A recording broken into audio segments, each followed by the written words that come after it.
Voters in this state have already turned out in record-shattering numbers. More than 1.8 million people have already voted in this election for a competitive governor's race and a Senate seat that could decide control of Congress. The Peach State is in the spotlight in 2022. Two competitive races could make or break both political parties' chances in 2024. Who wins that might well determine which party controls the Senate, just as those two special elections did in 2021.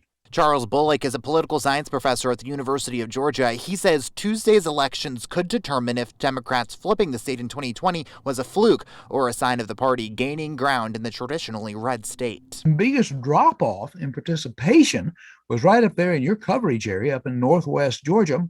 And it looks like maybe a lot of Republicans believed Donald Trump when he said you can't trust the Georgia election. President Biden won the state by about 12,000 votes in 2020. That same year, Democrats flipped both Senate seats in runoff elections that dragged into January. Bullock says it could happen again this year.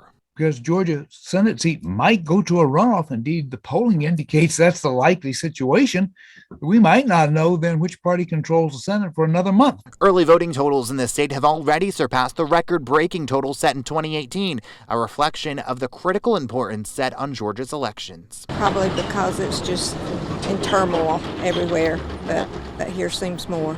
With just a one-seat advantage for Democrats in the Senate, it could very well all come down to Georgia to determine control in Congress for at least the next 2 years. Potentially the loss of any seat by Democrats, if they don't have an offsetting win and taking away a Republican seat, that flips control of the Senate. Early voting continues in Georgia through Friday. For your early voting locations, you can look inside the Local 3 News app.